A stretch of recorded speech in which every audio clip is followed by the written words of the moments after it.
If you're a custodial supervisor at a local high school, you know that cleanliness is key, and that the best place to get cleaning supplies is from Grainger. Grainger helps you stay fully stocked on the products you trust, from paper towels and disinfectants to floor scrubbers. Plus, you can rely on Grainger for easy reordering, so you never run out of what you need. Call 1-800-GRAINGER, click Grainger.com, or just stop by. Grainger, for the ones who get it done. Hey, this is Jason Kleberg from the Force 5 podcast, a show that forces a guest to come up with a movie-themed top 5 list topic, and then we reveal our picks on air. Top 5 heist films, top 5 tearjerkers, top 5 movie dogs. Every show you'll be asking yourself, what would be on my list? Guests include directors, screenwriters, actors, podcasters, musicians, authors, and even a professional wrestler. Subscribe to the Force 5 podcast, and you won't just be a listener, you'll be a list nerd. The Force 5 podcast, available wherever you're listening now.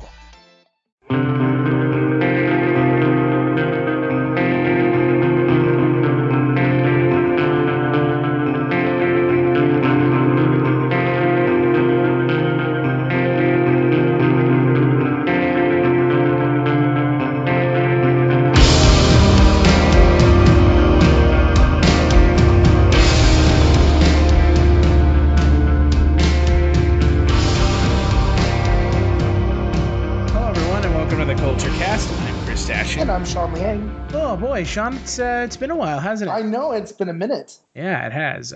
You and I got together last week when I was in LA. That's right. And we got dinner. That was fun. We got to officially meet. Yeah, we got to officially meet and eat some Vietnamese food. That place was really good. That place was good. If you're ever in LA, check out the Brodard Chateau. For all of your Vietnamese food needs. It is some good stuff. That's right. You got some authentic dessert. Yeah, grass jelly for the win. It was awesome, man. But let's talk a little bit about the Oscars. I know we're going to be talking about Confederate States of America today, along with an interview with Kevin Willmott, the director of the film.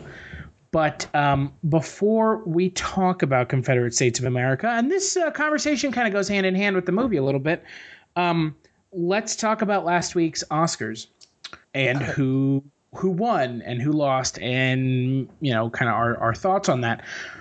So, Sean, what are your kind of quick takes on the Oscars from last week? Wow. So this is also the first time I'd watched the Oscars in a couple years, really. So it was interesting. I watched it with a group of people. So it was interesting because I was with a bunch of producers, and hearing different perspectives was fascinating. But overall in the Oscars, I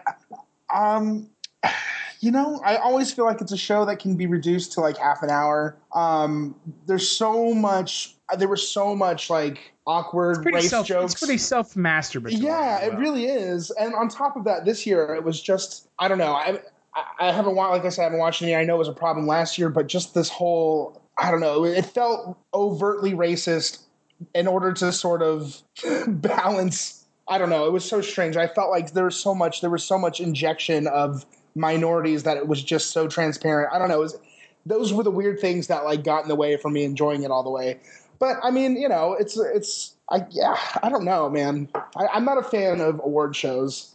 I'm happy with some of the winners. Some of them I was, disappointed, but I expected. But I mean, I feel like they faced the racism heads on, which kind of comes off as gimmicky. Like, oh, we'll just make a joke of it. Like, right. And I think that's what, that's what I mean by it being so transparent that, like, I don't know. Yeah, all of the commercials even were loaded with minorities. And I like that. That's a great thing. But it's also kind of, tacky. Yeah, it is. It totally is. Because we can see right through that stuff, So, I don't know. But about the award show... I mean, I've always felt that the Oscars are pretty self-masturbatory, and this year with the whole #Oscars so white thing and Chris Rock hosting, right. Chris Rock went for it right off the bat. Absolutely. But I don't know. He's making light of it when they're trying to like take it seriously. Yeah. So I don't know. You can't have it both ways. Yeah, it's difficult. I mean. because like you said, I mean, it's the right kind of, I don't know, it feels like the right direction, but it just, there's something that, I don't know, it feels icky to me. Like, I don't know. I don't buy it, you know? Yeah. Well, let's talk a little bit about the winners. Spotlight won Best Picture. Not surprising, really. I think it was between it or The Big Short. Yeah, definitely. It was a good movie. I mean, it's a little dry. I think that was kind of what you walked away from the film feeling when we talked about it a couple weeks back. And, you know, I honestly, before I watched The Big Short, it was my pick for Best Film of the Year. Yeah. So I'm pretty happy to see it win the Best Picture award. DiCaprio won Best Actor, Brie Larson won Best Actress, Mark Rylance won Best Supporting Actor, and Alicia Vikander won Best Supporting Actress. For the Danish Girl, right? Yeah, of all the movies. What did you think of some of those wins? You know, I was overall happy with. I'm really glad that Brie Larson won. I'm excited. I just watched Room, and I loved her. It's the kind of movie that I would like. So I mean, you know, there were only 2 films that had leading actresses that could really get, I mean, that were nominated at least. So I don't know. I'm glad that she got it. And like I said, I liked Alicia. Is it Vikander? Yeah, I was like, how do I say that?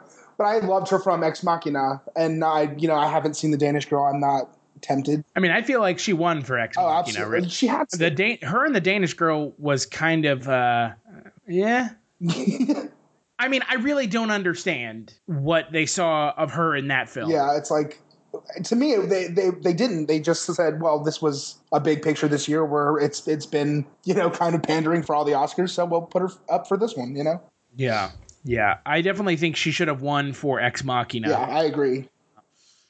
I was really disappointed that Mark Rylance won. As much as, you know, he was pretty much the best part of Bridge of Spies. Yeah. Sylvester Stallone should have won. Yeah, I'm with you on that. I am glad that Mark Rylance got some attention, but you know, after Creed, I'm just so upset about that movie being snubbed. You know, snubbed for like everything. Everything, yeah. I honestly thought Tom Hardy was going to win, but I mean, I thought Stallone should have won, and you know, I'll stand by that. Stallone, you know, in Creed is the best I've ever seen him. Yeah, I agree. Yeah. DiCaprio. Oh my God. Yeah. Okay. Peter O'Toole was nominated 7 times and he never won. Leonardo DiCaprio has been nominated 5 times. His first win was off of his 5th nomination. He's 40 years old. Yeah. People, stop acting like he's never going to win a fucking Oscar. Right. And stop acting like all of a sudden he's he's been slighted the most by the Academy. Like I know the internet loves to you know, make these causes. Right. It picks favorites and then it blows up out of proportion. Yeah. And I think Leonardo DiCaprio should thank the internet for getting him the Oscar. Yeah. No, that's not a joke at all. Yeah, because The Revenant wasn't that good of a movie. Right. And his performance in the movie was really not the best performance in the film. Exactly. Best performance in the film was Tom Hardy. And that's why it kills me. It's actually mystifying to me how you can nominate and select, that he can win Best Actor when Tom Hardy, who, as we said it many times before, you know, he carried that movie, and in this case, it's like a classic case of the villain is just as important, if not more important, than the hero. And in this case, he was more important. And how, to me, it just doesn't line up. You know, like that alone doesn't make sense. Yeah, DiCaprio should really thank the internet and some of the more vocal movie critics for him getting the award, because I personally don't think he deserved it. And you know, if you want to talk about people who had quote unquote been slighted, Matt Damon should have won. He's been nominated, I think, 1 less time than DiCaprio had, and he hadn't won. Like, seriously, people, come on. Right? Why is it? I don't even I honestly don't understand the appeal and adoration that DiCaprio gets as an actor. He always is just playing Leonardo DiCaprio. Yeah. Saying the fucking lines in every movie I've ever seen him in. That's the thing. Like, I can chalk it up to maybe he's played enough characters that became extremely popular, but really, who were they? I mean, Jack from Titanic, and that's about it. I can't think of anything else that I like love that I'm thinking of Johnny Depp, and that I love Leonardo DiCaprio from. But I mean, it's so, like, I don't understand how, like, why did the internet select him? You know? Because I don't get it. It's weird. It is weird. I think he's a talented actor. I really do. I've always admired him for the work he does. But how is he more deserving of an Oscar than several of these other actors who have never gone? You know what I mean? Like, that's, to me, it just doesn't make sense. And let's be honest here, and let's be perfectly honest here. If Michael B. Jordan had been nominated, he should have. 100%. But the website 538 did a really good piece about, does Leonardo DiCaprio deserve an Oscar? And 538, I don't know if you're familiar with the website. They do a lot of number crunching and looking at numbers and statistical analysis. And so Leonardo DiCaprio, 5 times, correct, nominated. And you should go check this article out on their site. And there will be a link below in the podcast description of it. But Damon had been nominated 3 times and has never won. Amy Adams has been nominated 5 times and has never won. Mark Ruffalo has been nominated 3 times. Ed Harris has been nominated 4 times. Johnny Depp has been nominated 3 times. Glenn Close has been nominated 6 times and has never won. Jesus. So I really would like for these vocal people on the internet to go and, actually look at the data and the information. Yeah. And it's not this, I'm more of a movie fan or I'm more of a movie critic than you are, but jumping on the bandwagon and saying, oh my God, he finally has won one. He is 41 years old, folks. Yeah. He is 41 years. If you thought that DiCaprio was not going to get nominated for another Oscar in the history of his life, which is fucking insane to me for someone to think that. Right. He started acting when he was 17. So he's been acting for 24 years and he's been nominated 5 times. Wow. Most people would be happy to be nominated once in their entire fucking career. He's been nominated 5 times. Jeez, I know, right? That's like a quarter of his time acting. And if he acts until he's 70, I mean, that's another 30 years. 29, 30 years. Dang. Yeah, that's it doesn't make sense. It's exactly what you said. It's jumping on the bandwagon. The same thing's happening with our presidential elections. If you're a custodial supervisor at a local high school, you know that cleanliness is key, and that the best place to get cleaning supplies is from Grainger. Grainger helps you stay fully stocked on the products you trust, from paper towels and disinfectants to floor scrubbers. Plus, you can rely on Grainger for easy reordering, so you never run out of what you need. Call 1-800-GRAINGER, click Grainger.com, or just stop by. Grainger, for the ones who get it done. Have you ever wanted to dive deeper into the horror movies you love? Beyond the Blood is a horror podcast for fans who want more than just surface-level screams. We do deep dives into the movies that shaped us, digging into director commentaries, behind-the-scenes stories, deleted scenes, and the special features that most people skip. Each episode is a love letter to the genre. We break down how these films were made, the creative risks that paid off or didn't, and the lasting impact they've had on the genre as a whole. From 70s slashers to modern nightmares, we celebrate the craft, chaos, and characters that keep us coming back.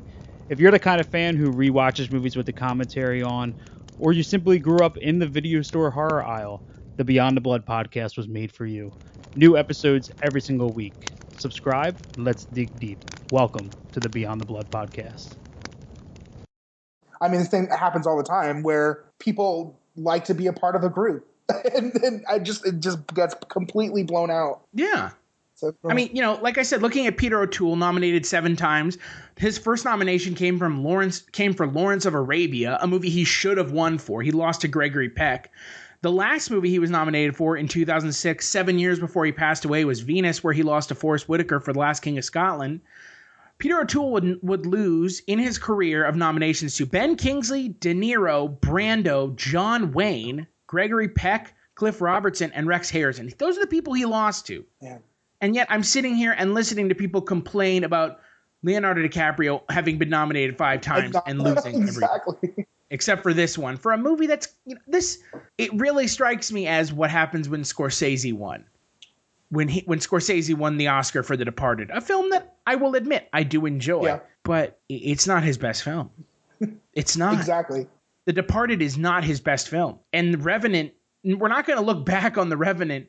If he had not won for The Revenant, you would not look back on The Revenant and say it was his best No film. way. Not at all. You would forget about it. Yeah. Just like the lump of work he's done since Titanic, for example. We forget it. You know what I mean? It's great work, but it's not the best. People say, oh, he was great in Shutter Island, or, he should have won for Django Unchained. Again, it's DiCaprio playing. It's DiCaprio just saying lines. Right. I never picture. Right. That's what I never really buy that he's these characters. It's just I that's what I always feel like. It's just him going through the motions. And yeah, it's an unpopular opinion. Sure. But at the end of the day, the popular opinion is that someone who's 40 years old got nominated 5 times and was slighted. So and if that's the popular opinion, I am more than happy to be a dissenting opinion against that. Exactly. Really, I really am. That's real. And you're right to a certain, no matter what, you are to a certain degree absolutely right, because he is, I mean, you can see it in the work that he's done. Like, it's progressively become a brand and less of an art form. You know what I mean? With him, at least. And that makes sense as an actor who is becoming more and more successful, being nominated for more and more Oscars. We're going to see the same things from him, And I honestly hope that people who are saying, wah, he never won, that they finally just shut the fuck right now. And hopefully they will. Yeah, we can delete the memes. Go jump on Matt Damon's bandwagon. Go jump on Amy Adams' bandwagon. Yeah. Go jump on Glenn Close's bandwagon. I'd jump on those bandwagons. Right? I mean, and the thing that cracks me up is, of all the people to win before DiCaprio, the one that always cracks me up the most, of all the people to win before DiCaprio, which there are a lot, obviously, him having been nominated 5 times, is Matthew McConaughey. That is. Don't forget that McConaughey won over Leonardo DiCaprio for Dallas Buyers Club. That's right. And people 3 years ago were sitting on their soapbox screaming about how DiCaprio should have won for Wolf of Wall Street. Which again, not his best film. Exactly. We've all forgotten about that already. Yeah. I don't know what people want. They got what they wanted. The press and the movie-going public that are as vocal as some of them are, they got DiCaprio his Oscar. It kills me. When they said his name, people were cheering. Like, they went ape shit. Crazy. Like he never, like he was, like this was his last film, and he was like, I'm retiring after this film. Right. And like everyone was like with him from the beginning, and they were just, like they felt like they had won. It was so bizarre. I saw all these things on Facebook. #Leo. He finally won. It's like, God, people. Really, though. I'm glad that people are engaged in the film process. Yeah. I really am. But at the same time, it's pretty fucking obnoxious. Right. Yeah. For a movie, for an actor like him, for the circumstances that he won. Absolutely. Because he is good, and it should be for, you know what I mean? Like, I don't know. It's just... I mean, it's the same thing for me as to why Inarritu won for directing for The Revenant. Right. He's won 2 years in a row now. I don't think he should have won this year over George Miller. Yeah. That makes no sense to me. Oh, he used natural lighting. Great. That was a CGI bear. Those weren't CGI cars in Mad Max. Right, exactly. That's why I was disappointed in that, actually. That was my biggest disappointment. I was really hoping that they would get that one, but... It felt like Inarritu won because they wanted to make sure that they could, set history again for the first time in, I think it's like something like 40 years, with a director winning back-to-back years, because it hadn't happened in forever. Oh, I see. So, look, he won. He won last year for Birdman, and now he's winning for The Revenant. Right. Whatever. Great. It's hard not to be cynical about all this. Right. No, absolutely. Especially if you're paying attention. And it doesn't feel like it's really about, and it's never has been, and it probably never will be, even after they change it and make it more diverse. Yeah. I don't think that the things they're trying to change and the problems that there are the ones that are the quote unquote racist things. I think it's the Academy just being really narrow-minded. Yeah, it's about in the way they do things. Exactly. It's about those hashtags, Yeah. #Leo. #Leo. So, but Mad Max won a majority of the Oscars the evening, though. I think they picked up 6 Oscars. Which the ones that weren't televised, of course. Yeah, a lot of sound mixing. God. And the other kind of the big one that I was really taken aback by was Sam Smith winning for Writings on the Wall. I couldn't wait to hear what you had to say about that. That song is literally garbage. It is literally the worst, one of the worst James Bond songs I've ever heard. Oh, I haven't even heard it. It's up there with Madonna's song from Die Another Day. And it beat Lady Gaga's song that she performed at the Oscars to like a rousing standing ovation. Yeah, with like a beautiful message. Being a rape survivor. Yeah. Like, and no, it's the James Bond super like marketable Spectre song. Exactly. It's hard not to be fucking cynical. Exactly. Well, yeah, and then he misquoted or something. He was like, "I'm the first openly gay man to win," and like that was obviously. Except for the screenwriter for Milk, you stupid. Yeah, and like everyone, I mean, literally, this is the film. God, I couldn't believe that. That was a joke. Yeah, like come on, dude. But it's all that's what it is. It's superlatives. It's like Oh, a gay man won. Yeah, right. Oh, Leonardo DiCaprio won. Oh, an Oscar-nominated director won back-to-back years. Like, or even for cinematography, the gentleman who won for cinematography, Emmanuel Lubezki, 3 years in a row. Yeah, it's like a club. It's like a little. Yeah, it's not about the best. Oh, and no. Everybody I've talked to about this that has had an opinion on it more or less tells me the exact same thing. This is all just bullshit. Yeah. And it is. And, they don't do anything to change that. No, it's just, they've done nothing to change it. No, because it brings in the money, man. Yeah. For those, for the 1%. The industry as a whole should be focusing on the narrow-minded academy, not the racist academy. Yeah, exactly.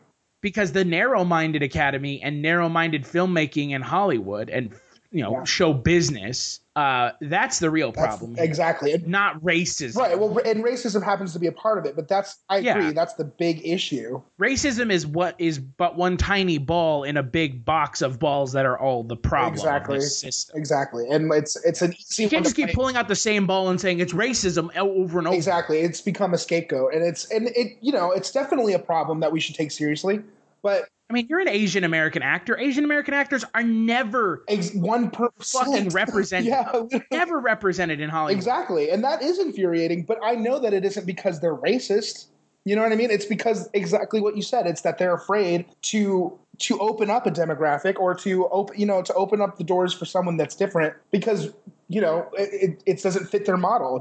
It hasn't been really done before. So they're afraid that it's they're going to lose money on it. And that's the sad part is that it's a money machine, man. And they're putting in the same quarters. Yeah, it's for the black actors to look at the white actors and the percentage of nominations and roles, and then them claiming racism. Right. Could not Hispanic and Asian and any other I guess minority Indian actors, Australian actors, I mean, could they not say, well, you African American actors have been nominated even more times than we have. Right. So the whole thing is just really, it's a really terrible, messed up system. But focusing on the racism, I think, is the wrong thing to focus on. I mean, I was excited that they got Chris Rock to host and they obviously did that. I mean, they needed to. They were they're covering their ass as much as possible. But then he's telling racist jokes too. You know what I mean? Like the Asian kids, like that got a lot of controversy. But it's not an ego thing. It's a misdirect, and it's like what are we really doing here? You know what I mean? What are we actually accomplishing? And it's like you said. It's this whole issue. It's a whole redirect for the real problem. Yeah. No. Again, we just need to stop talking about the racism issue and talking more about the really unbalanced Hollywood system. Yeah. So, but speaking of racism, let's talk about Confederate States of America. Yeah, I love it. Yeah. Film came out in 2004. It's directed and written by Kevin Willmott. Obviously. If you didn't see on the site, March is all mockumentaries. So we're just going to be talking about mockumentaries all month. And Confederate States of America fits perfectly into that subgenre. I guess you would call it a subgenre. Yeah. The IMDb synopsis for the film is, through the eyes of a British documentary, this film takes a satirically humorous and sometimes frightening look at the history of an America where the South won the Civil War. At long last, the movie you've been waiting for. A thrilling look at the history of our great nation. I pledge allegiance to the flag of the Confederate States of America. Learn how we protected the noble institution. Hello, filthy movie lovers. My name is Gentry Austin. And I'm Casey Scott.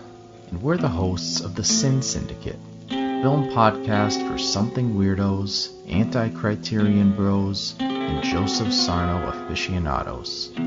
Join us semi-weekly as we peer into the adults-only theaters and sticky-floored cinemas of the golden age of sexploitation, when the morals were loose, the laws were murky, and the intercourse was all simulated. Find us now on the Someone's Favorite Productions podcast network.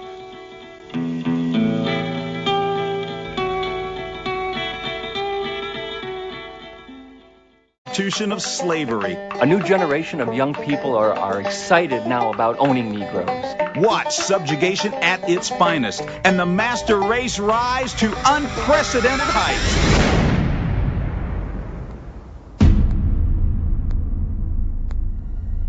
So let's start with Jupiter and his family. Versatility is the key with Jupiter. He's healthy, well-mannered, loyal, smart, but not uppity. Oh, and what a litter of pickaninny she's had. As with all SSN products, we can either break up Jupiter's family for you, or you can have them as a set. So let the bidding begin. A quick trial was convened, and former President Lincoln was convicted of war crimes against the Southern nation. Now I too. Sean, yes. Had you seen this film before? I had not. Well, that's difficult actually, because I had seen the opening commercial before, and I mean, but that's the only thing I had seen before, and that was a big deal when I first saw that. Right. And I loved it. I really loved this movie actually. I remember in college there's the Confederate States commercial where it's like this family. It's a very subtle commercial, but people believed it when that little segment of the movie went viral, and people were believing this commercial. I think they were relating it to Texas trying to secede from the United States, and they were like using it as some bullshit. But it's crazy. And when I pressed play on the C.S.A, I died because I was like, oh my God, this is perfect. And at first you don't realize how, it's very subtle, but the way they build in, it is creepy. And that's a great description of the movie because it's hysterical, but there are really dark, scary undertones that are really close to what we see even today in our timeline, So it's interesting. I really liked it. Yeah, I had the only thing I had ever seen from this film was the commercial that they do about a third of the way in for the Coon Chicken Inn. Oh, really? Yeah, that's the only thing I'd ever seen. I'd never sat down to watch the entire film. It was on Netflix for, God, forever. Yeah. And so sitting down to finally watch it today, man, it's not only is it strangely and kind of terrifyingly applicable to the current state of the United States right now and what the United States is going through and could be going through here in the next, 10 years. But like you said, it is funny. It's really dark. Yeah. And the quote at the beginning of the film from George Bernard Shaw, if you're going to tell people the truth, you better make them laugh, otherwise they'll kill you. Genius. I really think does set the tone for this entire film because it's played almost as a... Yeah, I was going to say, it reminds me of the history, like when we were in history class and we had substitute teachers, they put on like a history movie. That's what it feels like, and it's so cheesy. And it feels like a Ken Burns. Yeah. Well, he said. Well, even Kevin Willmott said he was inspired to write this movie after he saw Ken Burns' Civil War. Right, and that's I've been reading some kind of some criticism of this film, and some of the big criticism is that it looks cheap. That's the beauty of it, I think. yeah, that really is, it has a small budget. Yeah. That's fine because that really makes this film work way more than if it had looked like some really polished, thing. Yeah, the cheesiness of it, the low production quality of it, it makes it scary realistic, and it's because we've seen stuff like that before, very close to it, and it's a perfect parody of what we see today. And relating these two parallel timelines, it's just, that's the scary part about this movie, is that it's so realistic. Well, and I give all the credit in the world to Kevin Willmott for setting it as this British documentary being played on the Confederate network television, right? Because that allows him to play with the juxtaposition of the present day timeline and looking at how we got to this present day timeline. Yeah, I think that the structure of this movie is beautiful. I think it's just it's genius. It's so fun. And like, it's a great, I don't know, I love the commercials. They're brilliantly funny, but they're perfectly informed by this dark history. And it makes you reflect on our own history, you know what I mean? And it's you have to fact check a lot and see what's true and what's not true. Right. And Kevin Willmott at the end of the film also provides these things actually happen. Yeah, and that actually blew my mind. I didn't realize, like, that's something that I didn't know. Like, the products that the commercials were selling, like, were real. And right. Oh my God, that was crazy. So the film is split up into two parts. The first part is pretty much from the Civil War until World War II. And then the second part talks from the Cold War. It's not the Cold War you're thinking of, to what would have been, 2004, present day times when this film came out. Because this film's about 10 years old, or 12 years old, I guess. And the way that the Confederate States of America came into being was the South won the Civil War due to the militaries of the UK and France helping the Confederacy beat the Union. And that's kind of how they turned the tide. And at the end of the film, they talk about, and they have some cards come up that talk about how close that was to happening. Yeah. And, then you have, Lincoln running away in blackface along with Harriet Tubman.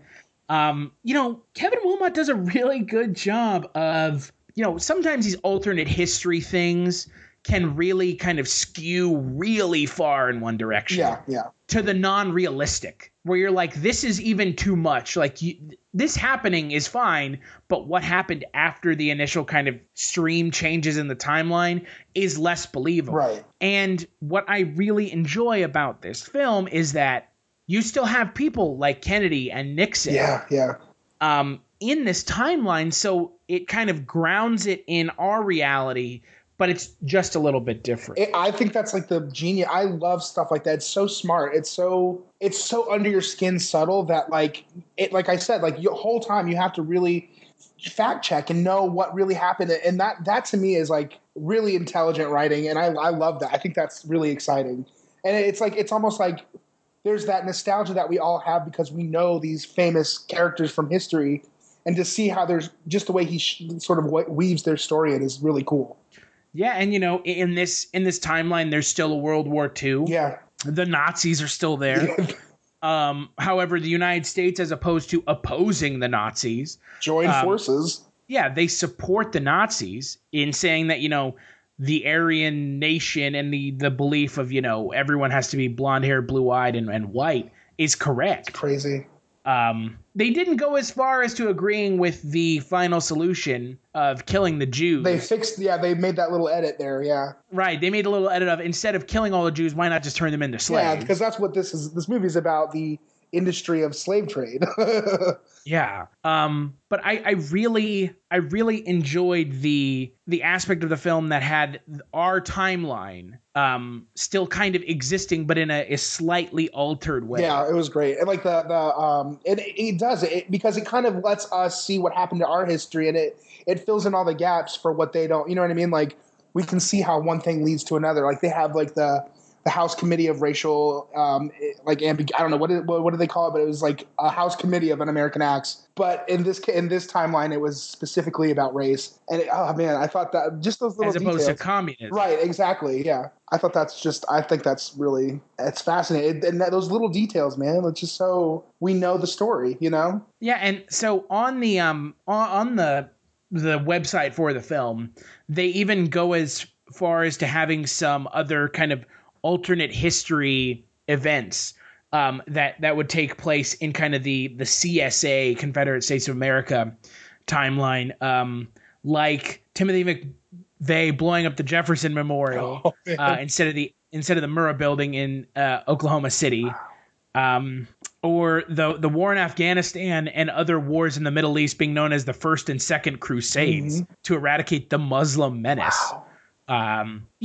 And the really terrifying part is, unlike a lot of alternate fiction, like, the Nazis won the World War II, which is when you think about it, and the Man in the High Castle or whatever the show on Amazon is, that's alternate history of what if the Nazis had won World War II. Yeah. This is way more believable. Yeah. Because it was taking place in our country as opposed to an opposing force coming and subjugating this country. Right. This was all within us. This is our decisions.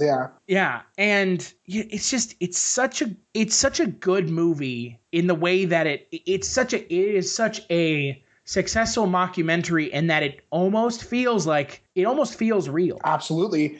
It feels real. If you take the commercials out. Yeah.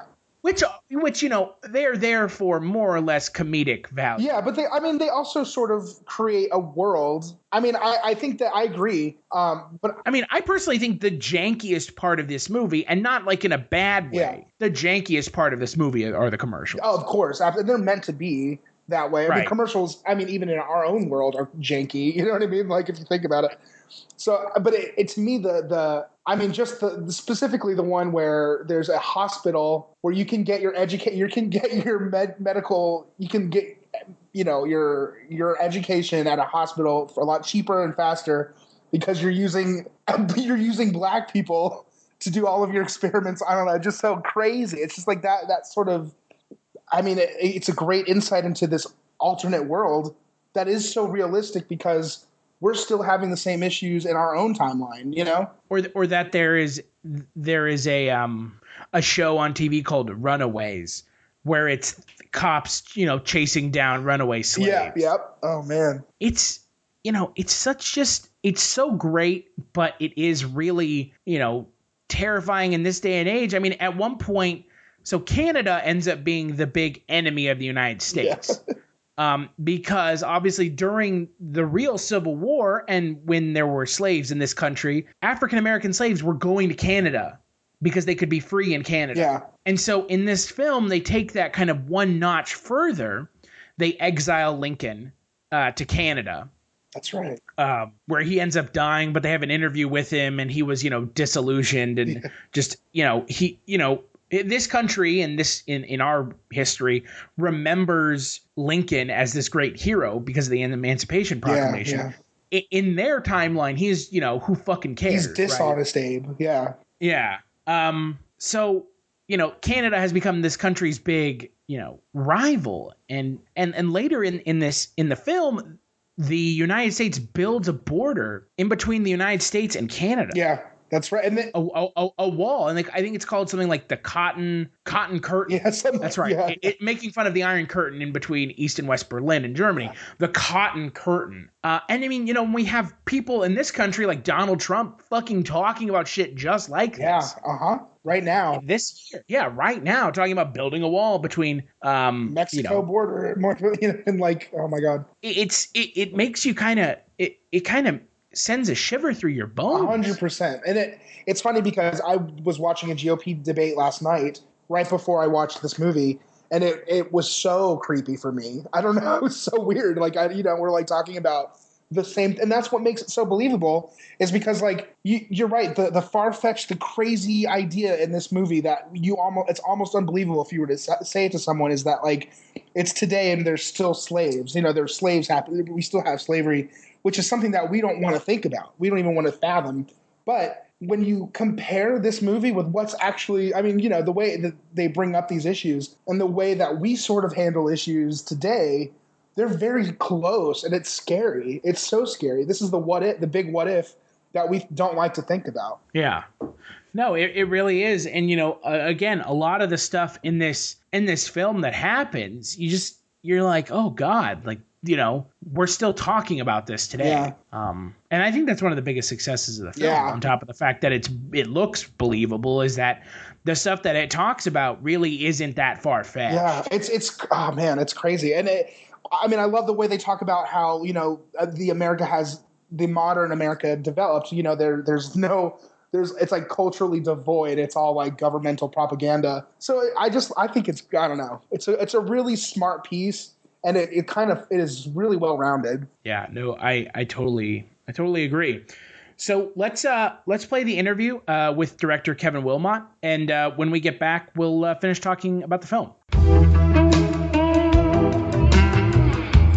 I've read in a number of places that you came up with the idea for Confederate States of America after watching a Ken Burns Civil War documentary.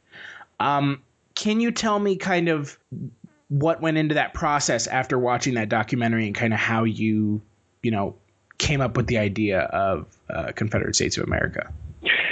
Well, it didn't exactly play out exactly like that, but what it kind of really was that I was frustrated with the Confederate flag issue over South Carolina, and you just see Confederate flags all the time. You know how it is out in our part of the world, Right. And I was trying to think of, I wanted to kind of make a movie about what would happen if the South won the Civil War. I was also frustrated with my dealings with Hollywood because, we wrote a John Brown, Mitch Bryan, and myself, a co-writer that I work with a lot.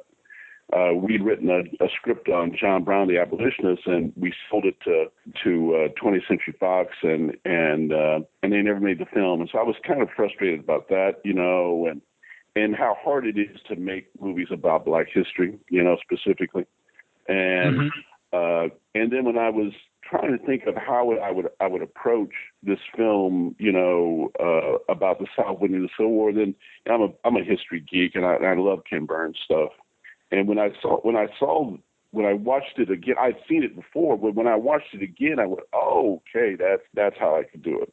I could structure it like a documentary where, the South has won, and you're living in the C.S.A., and you see everything from the point of view of the Confederacy. And the Ken Burns documentary really kind of,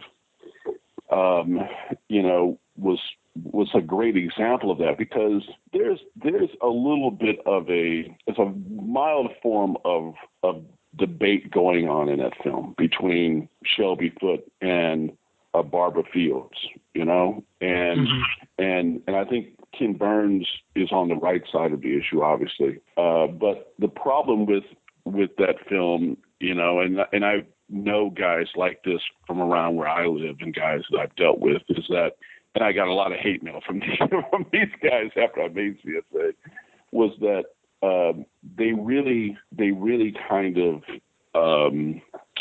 they lose themselves in the history, but they divorce it from slavery, and so there's this kind of love of the Civil War, but not an interest in slavery, and that was the point of my film, was to put slavery central to the Civil War, and to not let us, and to try to remind us of why the Confederate flag is offensive and why it should not be flying over a place like this, the capital of South Carolina. And it takes a massacre in a church for them to kind of finally figure that out. There are some specific things in the film, in the alternate history of C.S.A. That are kind of being echoed now in present day, which is a little frightening. How do you kind of reconcile that with kind of watching your film and saying, okay, now this is happening in real life, or people are proposing things like this. Right. I won't name names, obviously, but if you have your pulse on the American political system, you know what I'm talking about. Yeah, totally. Well, I mean, what it was for me was I never approached that thing I just described. It was the whole effort was always about kind of making you see how the South did win the Civil War. Obviously they lost on the battlefield, but they won in their attempt to hold on to their way of life, and we're seeing the remnants of that today. And I think the South Carolina massacre and finally kind of taking the flag down is another example of that. But deeper still, it's choices I make in the film were always about what is, not so much what if. So right. I tried to make choices that I saw evidence of this in our real life and the way that history has played out in various ways. So it was never, I didn't make one choice in that film that I didn't think I couldn't back up in some kind of political reality or social reality or some kind of reality that there was real, not sometimes it wouldn't be a political policy that would say that, but there were people advocating for these type of things in various ways. In some ways, in high level offices, they were advocating for these, and so that was really important to me. And I specifically in detail went through all my choices. The one that I would always get asked a lot was, do you really think slavery would continue into the modern world? And the answer that I had back then was, well, it did in South Africa. I mean, you had a population, a majority of people who had no right to vote, had no basic civil rights that anybody had to respect, and that was in the 1980s, in the 1990s, and when you think about that, that's really a shocking kind of reality that, we at that point we thought we were kind of enlightened, but then, then Reagan and other people Thatcher was still saying that, Nelson Mandela was a communist and a terrorist, all these things, and now he's a saint. And so those are the kind of choices that I always thought about when I was making those kind of realities when I was making those choices in the film. How much research and time did you spend? Like you said, you wanted to make sure that it was realistic, right? And that's something that I really enjoyed about the film is a lot of these alternate history type films, they really dial it up to 11 with the stuff that they talk about, and your film doesn't do that, which is refreshing for an alternate history film. Well, yeah, I mean, and then there are those other guys that think that I dialed it up too much. And I think things like, the wall between, Canada and the United States and how Canada would be seen as basically I substituted abolitionism for communism. And so, again, part of why I thought that choice worked was the attitude that people have about certain things and the way that attitudes are kind of sold back to us by world leaders in various ways. And you could easily see how abolitionism could be sold back to the people, and like communism was sold to us. And obviously, communism was a real threat in various ways, but it was then oversold, and we attacked ourselves even with communism, with the McCarthy thing and all those things. And so you kind of see how that works in society. So all those things, were things that influenced my decisions. And, If you're looking for more horror outside of the mainstream, look no further than Unsung Horrors, a podcast about underseen horror movies. I'm Lance. And I'm Erica. Every other week, we'll cover a horror movie with fewer than 1,000 views on Letterboxd. We'll even give you double feature recommendations to pair with the movies we discuss. From gothic to shot on video, from slashers to comedies, from giallo to J-horror. We'll cover all the subgenres, so join us as we unearth these hidden gems of horror. Follow us on Instagram, Twitter, and Facebook, all at Unsung Horrors, available wherever you listen to podcasts. And part of the Someone's Favorite Productions podcast network. Obviously, the wall with Donald Trump and what he says about Muslims and all the things that are kind of going on right now, and the fact that a lot of people support that idea, it lets you know that there is always, even in a great country like America, there is always this level of manipulation that can happen, emotional and political and social manipulation that can happen, that can make crazy choices seem very logical and realistic. And it's that part of it is that's the thing that you always have to keep a real strong eye on in this country, because in that sense we're no different than any other country. Right. Well, and the building of the wall between Canada and the United States. When I saw that in the film, I was like, "Oh God!" Like, it seems so crazy, I mean, yeah. Because I had never seen the film prior to this week. I had seen some of the commercials kind of out of context on YouTube. Right. But I had never seen the entire film. So when I watched it, I was like, "Oh my God! Like, dear God, this is it." It's that added aspect of the film kind of really echoing some stuff in reality makes the film that much more terrifying, but a little bit more disturbing. Well, yeah, and that was always kind of the intent, was to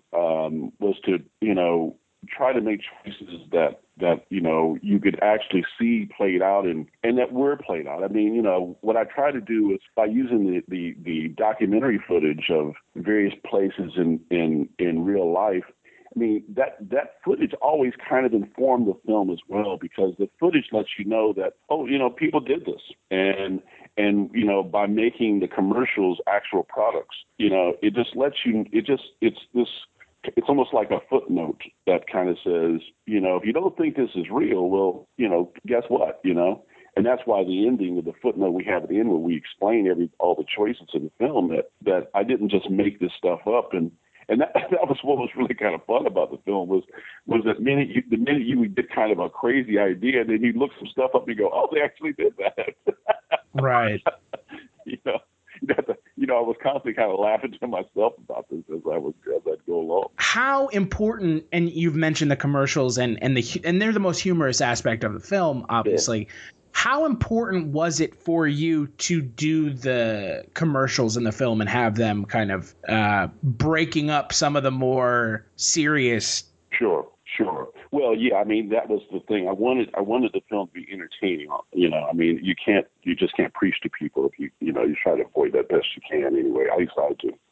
And so it was always a balancing act between the documentary narrative of how the C.S.A. wins the war and how it plays out in social life with these commercials. And originally, when I wrote the script, it was just, the commercials were going to just be a section of the film that really looked into the social reality of the Confederacy, how, what their television looked like and what their, plays and music and theater and, all those aspects of Confederate life would look like. And then that's when I kind of thought, no, that this really should be, throughout the entire film. And that was then the way that I thought I could break up the seriousness of the film and the kind of the political, nerdy kind of, stuff, then make it a little, expand the idea to a broader audience in that sense. Film. Were there any other kind of ideas or versions of the film you kicked around, how you would present the ideas of the C.S.A., or was it always kind of the straight documentary style? Well, that was pretty much always. Once I kind of saw, I thought I could link this to the Ken Burns thing. I thought it gave the film a real kind of foothold and grounded it in a familiar device that people could follow, and that they could kind of even understand. And there was reference to an actual reality there that they. So it's so when you're making a movie like C.S.A., I mean, the problem is that it just, I didn't want it to be a spoof, and I didn't want it to be, I love Norman Lear, but I didn't want it to be one of those wink at the camera, we're all just having fun here kind of things, with racism and so forth. I wanted it to be disturbing, and I wanted it to be challenging. And so the commercials help to balance that out, and so you kind of go from, there's a certain rhythm that you try to create where it's point joke, point joke, joke, point joke, I mean, you're trying to always remind yourself of that rhythm, that you don't want to get too deeply involved in anything without bringing it back to something that's not technically a joke, but it's humorous. You mentioned that the commercials are based off of real products. And, throughout the film, they're humorous and you laugh at them. And then at the end of the film, when you present and these were real, right. when you've talked to people about the film, or you've gauged the reaction from people about the film, and I read that a viewer for the film suggested the viewer discretion advised, little title somewhere in the film.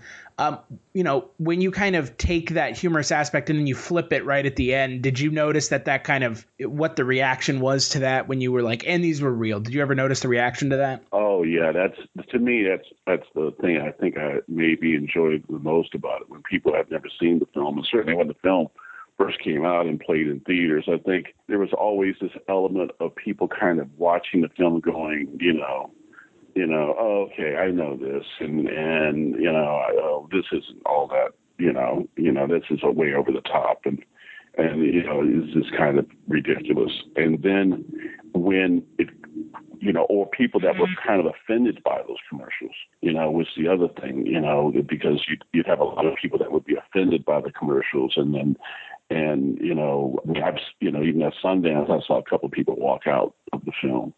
And so when the facts come out at the end that it's all real, all based on real products that really existed, and not that long ago, and some of them still exist today, that there was always a hush that comes over the audience, and the joke is on them, because it lets them know how little we all know about American history, and how little we know about kind of the culture we actually live in today, and how the effects of all this stuff that we kind of show in the film are still having this subtle effect on our lives today. No one's offended about Aunt Jemima. No one's offended about Uncle Ben. Those are slavery terms. It's like having products to come out of Auschwitz, and you wouldn't buy Auschwitz pork and beans, but right. But we buy Aunt Jemima pancakes. I mean, it's in that sense, it just kind of lets you know that.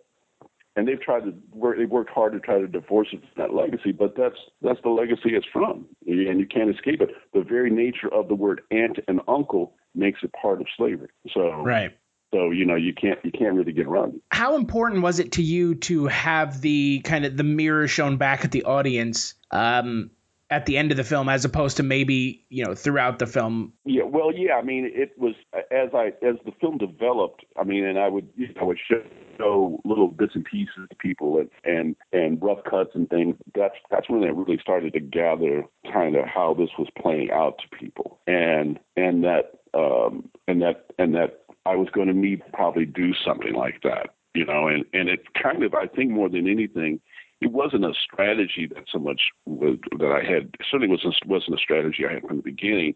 I think it just developed over time, and more than anything, I think it was kind of even a response to criticism that I got from various groups, and the movie's kind of the equal opportunity offender, And and that's the other thing I kind of like about it is that it offends African Americans, it offends Confederates, it offends liberals, it offends conservatives, and it just lets you know how deeply embedded the problem is in American life, and that how these issues kind of own us, how we don't own these issues, and how none of us are really used to dealing with it in this raw and real of a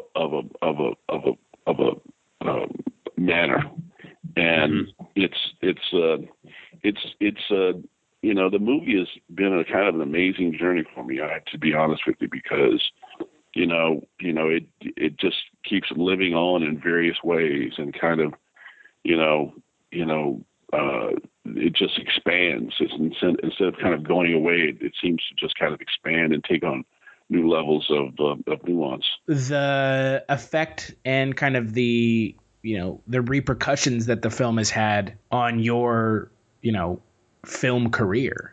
Well, I think it's interesting because, I think it's kind of a cult classic now, if I can say it myself, But it's still not known in as many circles as I think it should be. And not as many people have seen it as I think should see the film because, and it's because it's still a very dangerous kind of movie. The stories that I've heard from people, there was guys that worked at Blockbusters that would tell me that there was a guy that walked in and said, "This is the most racist movie I've ever seen," and cracked a DVD in front of them and threw it at them, And one guy told me that the DVD was returned in a Dropbox covered with shit. And nobody reacts to. People always talk about movies that are really controversial. I don't hear about those kind of reactions to other so-called controversial films because C.S.A. still has this. It's a dangerous film because race is such a dangerous topic in American life, and we just don't go there. They really can't talk to me about it on television because they're afraid people will understand it and it will be offended. You can't even show a clip on television without. How do you have me on the Today Show and talk about the film? Right. And so they let you know how dangerous the material really is. And I think of this totally outside of myself. I'm not really talking about me. I'm literally just talking about this reality of American life in terms of how we can discuss race. And even though the film is about a fake history, it's almost like it's about the real history. And that was always the idea. But man, when you do it, it kind of even surprises you. Right. One reviewer once said that C.S.A. is the history that you feel, and I think that's it. I think that's it. Even it's funny the Dalton School in New York City, which is obviously a liberal progressive school. Did you hear the story? I haven't. They had to apologize to the principal had to apologize to the entire school for showing the film because people didn't understand it, students didn't understand it, and I guess somebody couldn't explain it very well. But Spike's kids went to that school. Yeah. Wow. Yeah. I've had people lose their Larry Peterson, who plays Fauntleroy in the film, he was fired from his job he was a vice president for Time Warner in Kansas City. He was fired from his job for being in the film. Wow. And I wrote to Time Warner and I told him that, and he was that's a long story, but basically they showed a clip of the movie when Larry was being honored at a media conference, and the clip was so disturbing that they fired him. Jeez. Yeah. It's just, I can go on and on about the crazy stories that have come out of this film. Oh, please do. I'm very curious. I'm curious kind of what in your opinion, and you've talked about some of them, the most upsetting reaction you've heard to the film and kind of the most praise you've possibly heard from someone in regards to the film. Well, yeah, I think, some of the reviewers early on, especially, they're saying that it was the most dangerous movie about race kind of ever made. And I'd have to agree with that. That because of the results I've seen from it. And the thing I always like to remind people is no sex, no bad language, no profanity, there's nothing that you think of as controversial in the film. It's just fake American history. And right. So that and real American history. And so it lets you know that this thing that they always say is boring about American history, that it's far more dangerous than a movie about sex. Yeah. They talk about sex every day on television. During the middle of the day, they talk about sex nonstop. But you can't talk about C.S.A. during the middle of the day or any time during the day. Maybe late at night sometime. Right. Yeah, I mean, you're totally right, especially in, the climate that we live in now, where, like you mentioned, the film kind of coming out of your displeasure and rightfully so with the Confederate flag being shown over the South Carolina Capitol. And now a year ago, or even less than a year ago, that finally stopped. Right. This film, I think personally, it didn't disturb me. Right. But it definitely had an effect on me that a lot of other films I've watched like this don't. And, it just, as you watch the film, you're just not it doesn't upset you, but I think that's a little bit of the point. Yes. Is that it's, yes. Yeah, that's the point of the film, obviously. Yes. And, and it says something about you as a viewer too, because, the love mail I get from people still today about the film, I think it pretty much says what you're saying, that it challenges the audience, but at the same time, it kind of celebrates the viewer's own kind of intelligence, about these issues and about history and about all of those things. And at the same time, it challenges and there's new things that you never even thought about. So, I mean, on that level, I mean, you're just really trying to just make it an interesting, entertaining film. And so I think a lot of people just love the movie on that level. And then I think as a result of that, then you kind of come out of it with all these other things, about race and society and politics and government and history and all these other aspects of it, which you're always trying to make a film that works on a lot of different levels, and that's the praise I get. I think more than anything from people is that that the movie works on so many different levels, and that's the. I don't think there's a lot of movies, especially about this kind of subject matter, that do much of that. Well, and for me as a viewer, it also made me pretty angry because I don't know people who would be okay with a movie like this. That would racism, I guess, is what I'm trying to say. I don't know people who are overtly racist, right? Like a lot of the stuff that talks about in this movie, but they exist. Being you can't really deny that they exist, right? Even if you want to live in the happy, magical land that is someone's mind. But this film upset me because there are probably people who would watch this movie, like you said, and get really angry about this movie, but not angry in the way that I was angry that right. Holy shit, this could have happened, and it still does happen in some areas of our country, and a lot of people just don't even talk about it, but that some people would be okay with this having happened, and it just made me so angry. Yes, and let me give you a direct example of that, and it's actually a Nebraska story. A buddy of mine that lives in Nebraska that I went to school with, he saw the film in Omaha, and so he said some skinheads were in the audience, and they were hooping and hollering and laughing and having a good old time in the beginning of the film. And as the movie progressed, they got quieter and quieter, and finally they walked out. And that was just as I kind of designed it, to kind of lure you in, to think that it's going to be one of those wink at the audience and kind of go, are we having fun making fun of race? And as the movie kind of progresses, it becomes harder and harder, and even skinheads who you think are kind of going to kind of like the film as this vehicle that kind of expresses all their racist Nazi desires, but at some point they can't connect with it on that level either, and right. And that's the thing I kind of I was pleased to hear that story, because you always worry that there's people out there that, like you're saying, that have these views and would see it as a training film or something, but right. But because as the movie goes on, you kind of they don't get to hold on to that fantasy. Having recognizable figures in the film, mm-hmm. like Nixon and Kennedy and Hitler, right.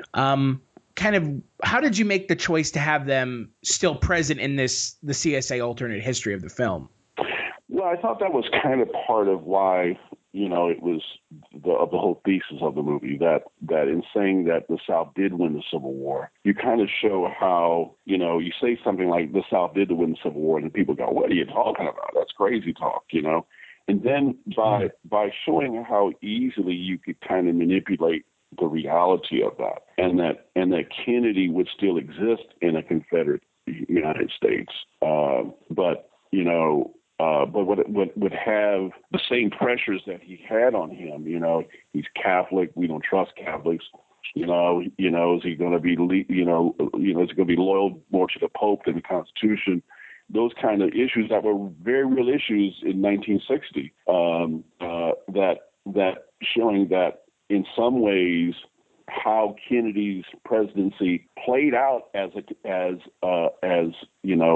this debate over Confederate and U.S. America, and that to me was kind of the thing I learned from really making the film, is that there's this continual kind of battle going on in American life over, is it going to be kind of Confederate America, or is it going to be the United States of America? And it just kind of swings back and forth, and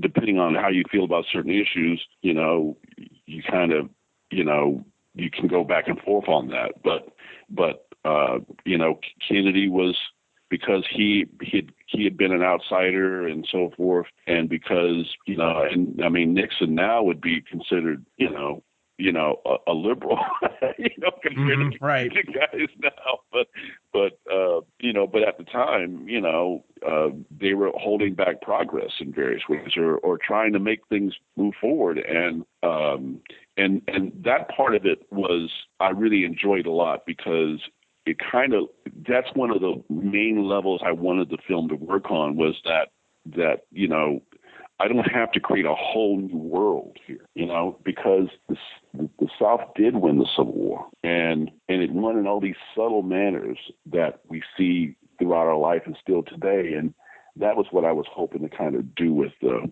history. Well, and I think that it works. I mean, I think that the recognizable, figureheads that still exist in the C.S.A. universe help to really connect with the audience. And it did for me, because normally in these, alternate histories, there's placeholders that are similar but aren't the same. Right.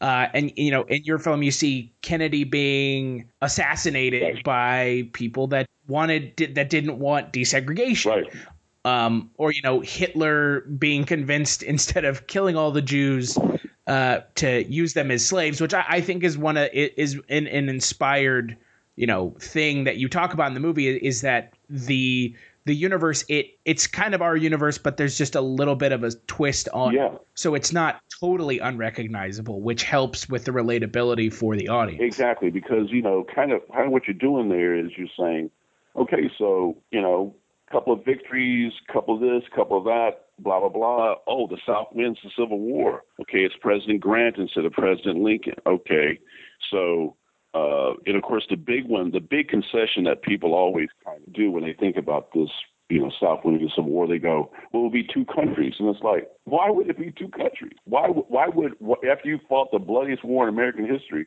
why would you go, okay, you guys can just stay over there and do that whole thing? It's like, no. I mean, you don't grab land and then give it back to the people you were just taking it from. Right. That's just common damn sense. And so that was the other aspect of it, was that, just as the North winning the Civil War, it tried to impose its way of life on the South, but it showed you that I think it was kind of always really the C.S.A. because, America grows out of the South, really. All the founding fathers are Virginians, they're slave owners. And so, we couldn't really, even after the Civil War, we couldn't really impose our way of life on the South. The South imposed its way of life on us. And one of the examples I always give is where I live, Lawrence, Kansas, where I teach Kansas University. It's like, it's not the Mississippi Board of Education case that desegregates schools. It's the Topeka, Kansas Board of Education case. And here, my kids went to Free State High School, and we love to celebrate John Brown and the fight over the Free State here. But, where I teach, Kansas University, was segregated after the Civil War, and the town was founded by abolitionists, and yet it becomes segregated. Now, how does that happen? And it happens because the South taught us how to live. We didn't teach the South how to live. We didn't teach the South how to live until Dr. King and the Civil Rights Movement. And so all of those realities informed all the choices I really made in the film. How do you feel about because this ties directly back in the Confederate States of America, how do you feel about kind of all the stuff that's been going on in the last couple months in Hollywood?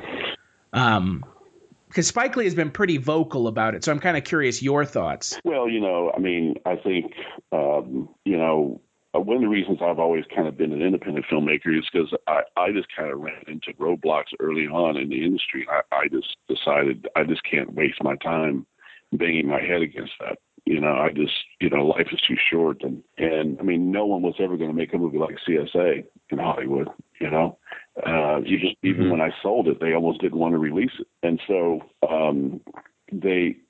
I just think that it's not, I wouldn't really call it racism because there are not people in the room, in the offices of these places going, we don't want to, do things for black people or Asians or Mexican Americans or something. It's a lot deeper, a lot more subtle than that.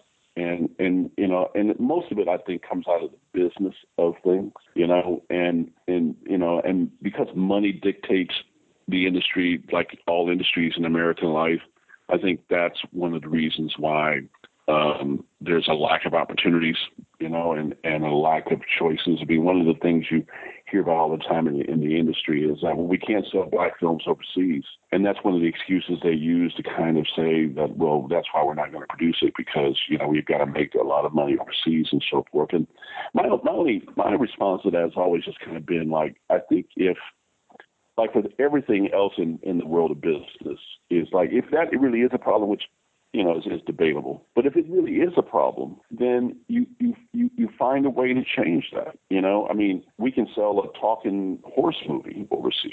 You can sell anything you choose to do really overseas, but you have to make an effort to do it, and you have to use strategies and all the tools that we have available to us to get around that problem and to not just get around the problem, but to then flip the problem and make it a benefit to the industry and not maybe a detriment.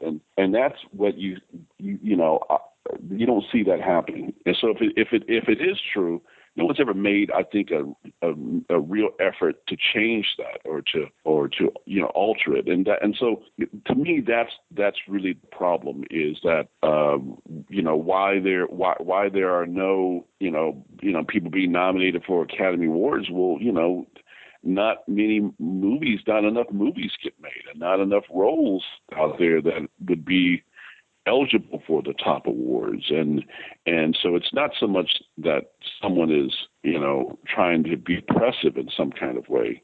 It is simply kind of the nature of the business kind of eliminates a lot of different people for a lot of different reasons that they think doesn't have anything to do with race, but in the end, it really does. And it's hard for them to see that, I think. I think racism is the easy card to play, sure, and the one to jump on. When I think, in having talked to a lot of people in the industry, it's more of a narrow-mindedness. Exactly.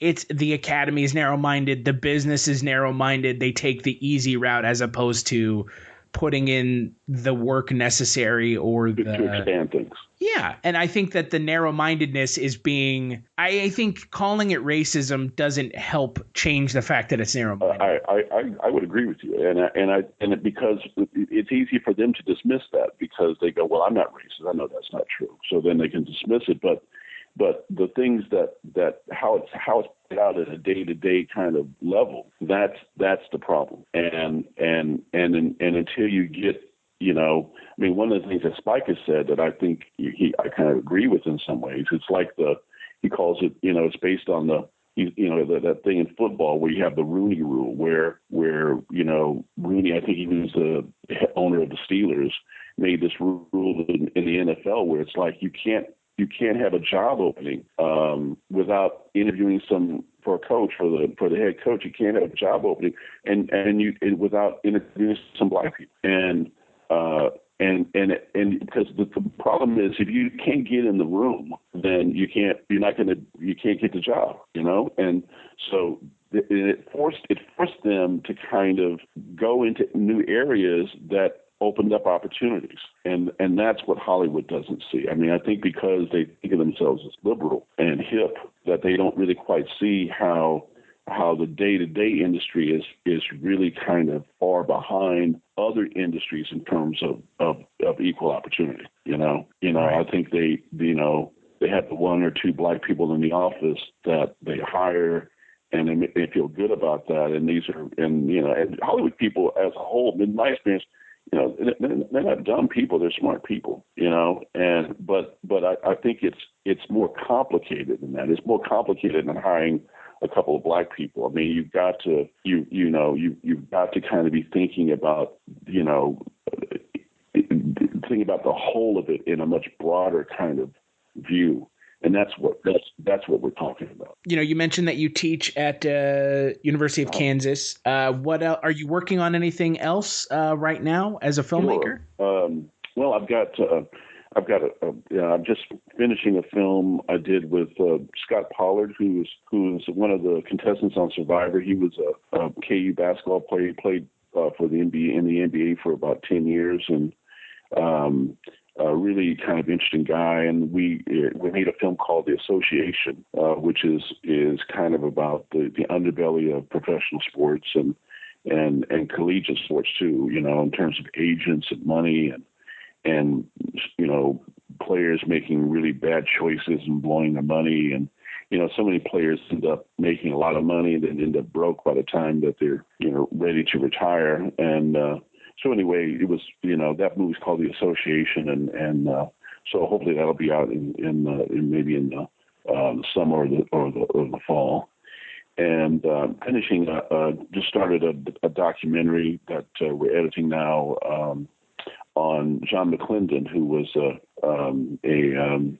one of the first black basketball coaches that really kind of the first. He was really the kind of the father of black basketball in a lot of ways. And so I have all these sports movies I'm involved in right now. Well, it sounds like a lot of basketball coming from KU. I just can't escape. Makes sense. I can't escape it, I'm afraid. Yeah, no, I got you. So those are the two right now, and then hopefully I've got something new going on soon too. So, but I can't really hasn't been confirmed, but hopefully I have something new going on soon. So big thanks to Kevin Willmott for sitting down and talking with me about his film Confederate States of America. I think one of the other really successful things that this film does is it could have kind of left out the talking head aspect of documentaries, but having a Southerner, an American Southerner, and then a Black Canadian so great as the talking heads with these two kind of really diametrically opposed thoughts on the events and how they kind of interpret them. Again, I think that's really another big success of this film. I think so too. I think those two actors actually are like amazing. I really love them, and it's comical what they're saying sometimes, but it's amazing how, I don't know, it's like we've seen it before. It's really interesting. Right. Well, and they both fully buy into it. Yeah. It's believable. I think that's really the thing that I walked away from this film with, is that it's really believable. Yeah. And Kevin Willmott could have gone off the edge with kind of the alternate history, but I think it takes a really skilled filmmaker to keep it kind of outside of the box but inside of the circle. Yeah. So that it doesn't go so far where people are like, come the fuck on, this couldn't happen. Right. And I think that really is, what draws me to this film and makes me want to sit down and rewatch it, is I want to kind of pick up on some more of the stuff that they were talking about. The kind of the most interesting aspect of the film to me is when they're talking about kind of the modern day aspects of it, where you have Kennedy getting assassinated, but Kennedy is assassinated because he wants to give women the right to vote, right? And he wants to emancipate the slaves.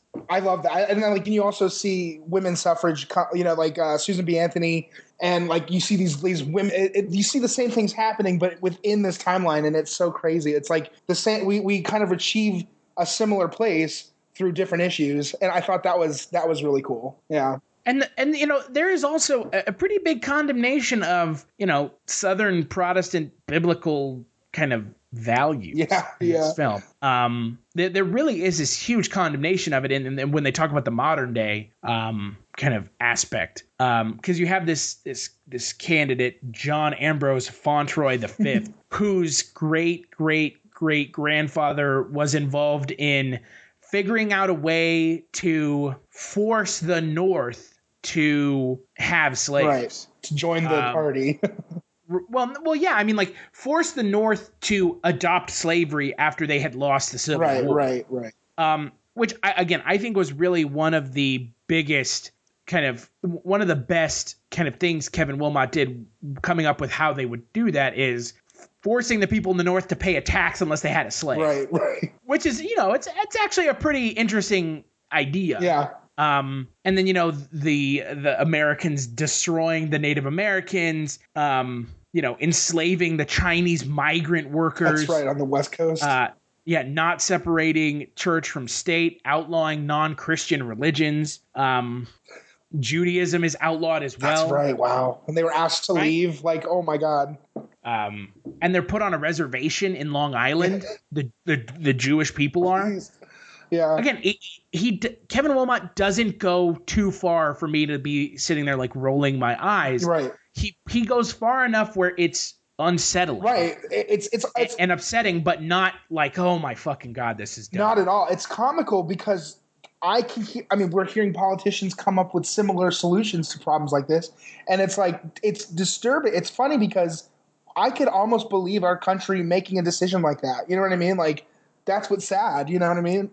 Well, and if one or two things had gone differently, who knows? This might have been the way it would have turned out. Oh my gosh! It's like you laugh. It's like laughing when you almost get like killed by a car or something. Like it's funny, but it's terrifying. Right, and that is why he put those commercials in the film. Yeah. Oh yeah. Is by juxtaposing the kind of the stark, really depressing reality of this film. Yeah, because it gives you, the commercials are a really important part, because they give you like you said, that insight into what we could be living in right now, and it's just, and also a reprieve from the really depressing nature of this film. Yeah, totally. I mean, we need it, absolutely. Yeah, I mean, this film is super depressing. Yeah.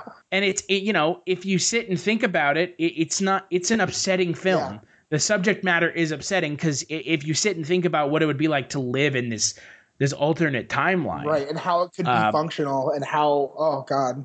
Yeah, it's really not something you want to think about. Right. But again, it's just, that is, for me, the biggest success of this film, is that Kevin Willmott was able to keep the alternate history aspects dialed back to like 11. Yeah. As opposed to going to like 20.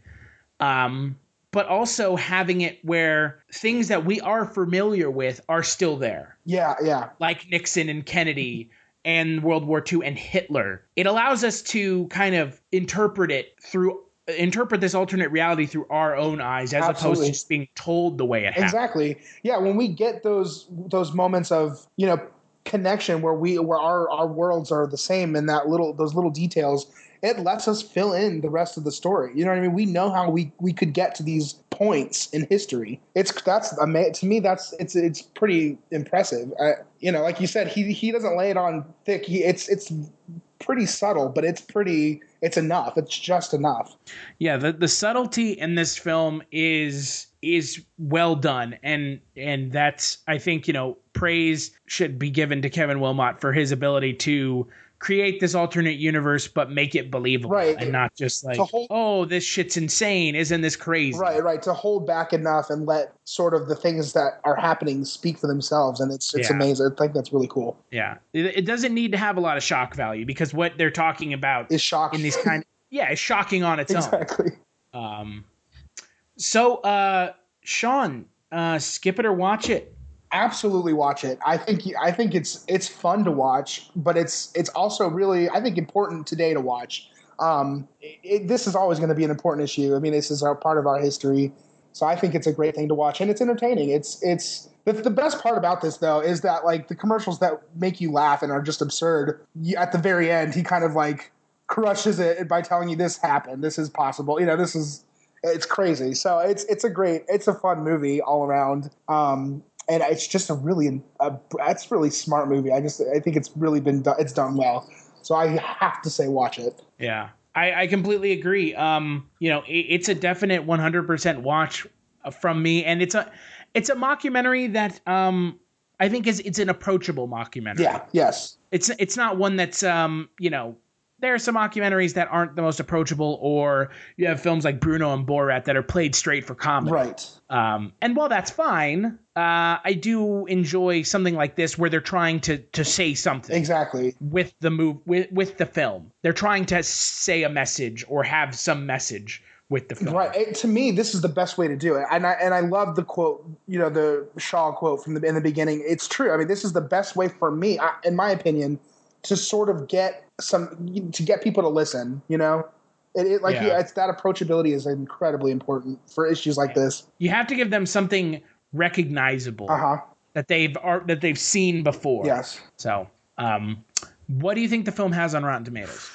I gotta say it's probably like I'm gonna give it an 80. I bet people can appreciate this movie because it's good. Certified fresh. Yeah. 78%. Oh, that was close. That's good. That is good. That is really good, especially for 10 years, or 12 years. Yeah. I mean, it still holds up 12 years later. Yeah. I think that that's a good thing.